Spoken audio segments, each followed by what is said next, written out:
Candy, candy. Hey, hey, hey, hey, hey, hey, hey. Candy. Bismillahirrahmanirrahim. Assalamualaikum warahmatullahi wabarakatuh. Kembali lagi bersama saya Dwi Utami NIM E 2019-2050.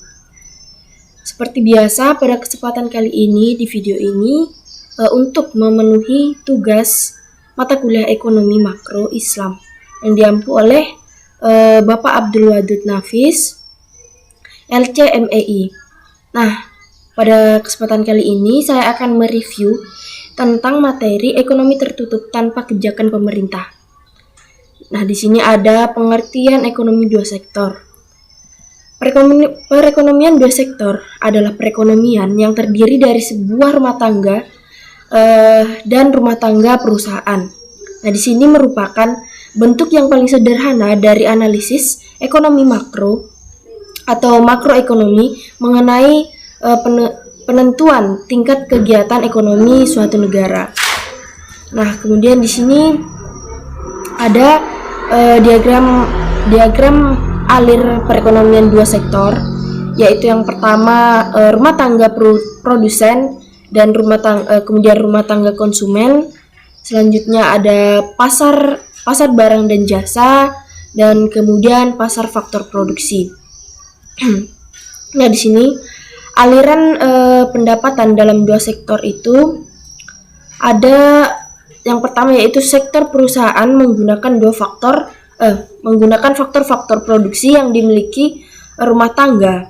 Nah, kemudian yang kedua ini sebagian besar pendapatan yang diterima rumah tangga akan digunakan untuk konsumsi, untuk membeli barang dan jasa yang dihasilkan oleh sektor perusahaan atau rumah tangga produsen. Nah, yang ketiga di sini ada sisa pendapatan rumah tangga yang tidak digunakan untuk konsumsi akan ditabung dalam sektor keuangan. Kemudian yang terakhir di sini ada soal masih di aliran pendapatan dalam dua sektor itu, yaitu pengisahan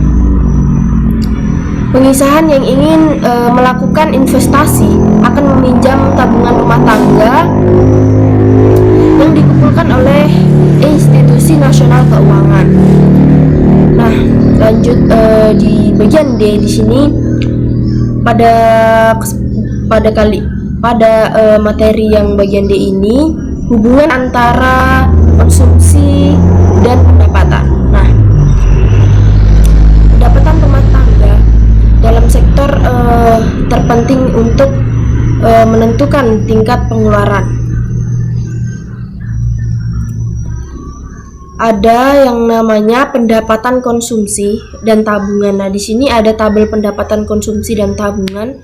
Di dalam video Bapak Abdul Wadud Nafis telah dijelaskan tentang tabel tersebut. Jadi saya hanya mereview kembali, yaitu pendapatan disposable itu, dan ada yang namanya pengeluaran konsumsi dan tabungan. Nah, di video beliau telah dijelaskan terlebih dahulu dan sangat jelas, jadi saya langsung ke terangannya. Keterangannya di sini yang pertama, yaitu pada pendapatan yang rendah rumah tangga mengambil tabungan.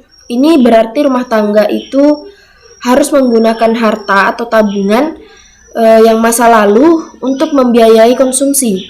Nah, yang kedua yaitu kenaikan pendapatan menaikkan pengeluaran konsumsi. Sisa pertambahan pendapatan di tabungan tersebut.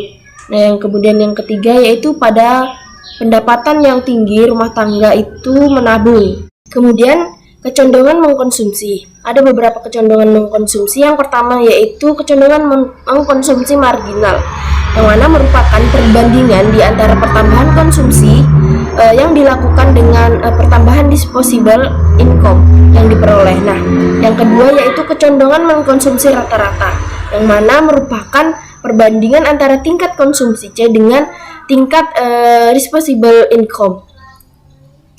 Kemudian ada fungsi konsumsi dan tabungan. Nah, fungsi konsumsi yaitu suatu fungsi yang menggambarkan sifat hubungan antara tingkat konsumsi rumah tangga dalam perekonomian dengan pendapatan nasional atau pendapatan disposable, yang mana fungsinya adalah C sama dengan A ditambah B, Y, yang mana dengan C ditambah A sama dengan B, Y, D.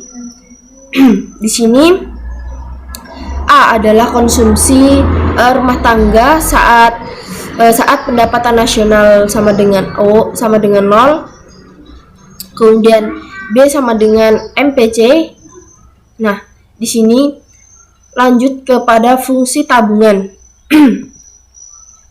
Fungsi tabungan yaitu suatu fungsi yang menunjukkan sifat hubungan antara tingkat tabungan rumah tangga dalam perekonomian dengan pendapatan nasional ataupun pendapatan impossible. Fungsi tabungan di sini rumusnya dapat dijelaskan sebagai S sama dengan min A sama ditambah dalam kurung 1 dikurang B sama dengan Y.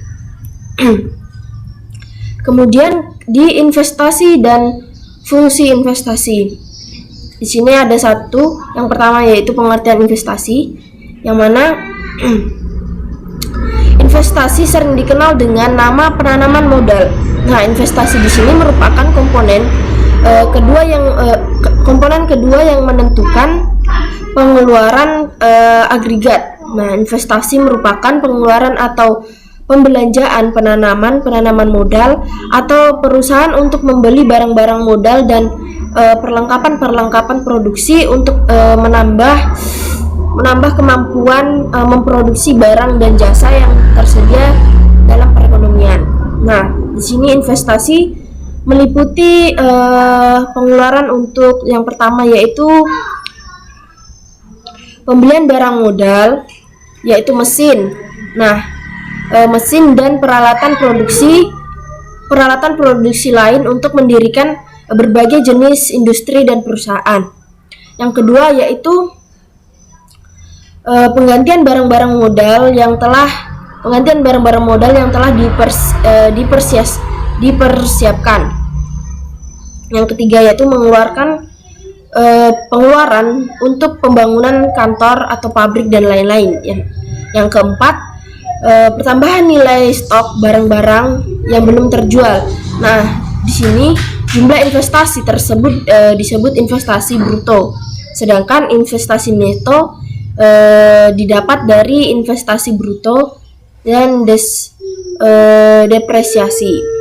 Nah, di sini ada faktor penentuan investasi.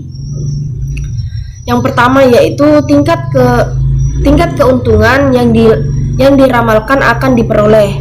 Yang kedua suku bunga, yang ketiga ramalan mengenai keadaan ekonomi di masa depan, dan yang keempat kemajuan teknologi, yang kelima tingkat pendapatan nasional dan perubahannya, yang keenam yaitu keuntungan yang diperoleh perusahaan-perusahaan. Lanjut, di sini ada fungsi investasi. Nah, fungsi investasi di sini merupakan fungsi yang menunjukkan hubungan antara tingkat investasi dan tingkat pendapatan nasional. Investasi dibagi menjadi beberapa. Yang pertama yaitu fungsi investasi otonomi, merupakan investasi yang besarnya tetap atau jenis investasinya tidak dipengaruhi dengan besarnya pendapatan. Nah, yang kedua yaitu investasi terpengaruh. Nah, di sini merupakan investasi yang besarnya dipengaruhi oleh besaran pendapatan nasional. Semakin tinggi pendapatan nasional, semakin tinggi pula investasinya. Lanjut, di sini ada keseimbangan perekonomian negara. Nah, dalam perekonomian dua sektor di sini, keseimbangan perekonomian negara tercapai apabila yang pertama yaitu ketika pendapatan nasional sama dengan konsumsi dan investasi. Ada rumusnya yang mana rumus tersebut yaitu Y sama dengan C ditambah I. Nah, yang kedua yaitu investasi sama dengan tabungan. Rumusnya I sama dengan S. Di sini ada contoh angkatan keseimbangan pendapatan nasional di dalam video yang telah di-share oleh Bapak Abdul Wadud. Di sana juga telah dijelaskan oleh beliau sangat jelas tentang contoh angkatan keseimbangan pendapatan nasional tersebut. Jadi saya tidak menjelaskan lagi tentang contoh angkatan keseimbangan nasional tersebut. Mungkin sampai sini saja review materi dari saya. Dan di sini saya akan menanggapi atau ada pertanyaan saya yang mana apakah investasi sama dengan tabungan itu, yang mana memiliki rumus I sama dengan S itu mempengaruhi keseimbangan perekonomian negara. I itu apakah yang dimaksud dengan I dan apakah yang dimaksud dengan S? Mungkin itu saja reviewan dan pertanyaan dari saya. Kurang lebihnya mohon dimaafkan. Wassalamualaikum warahmatullahi wabarakatuh.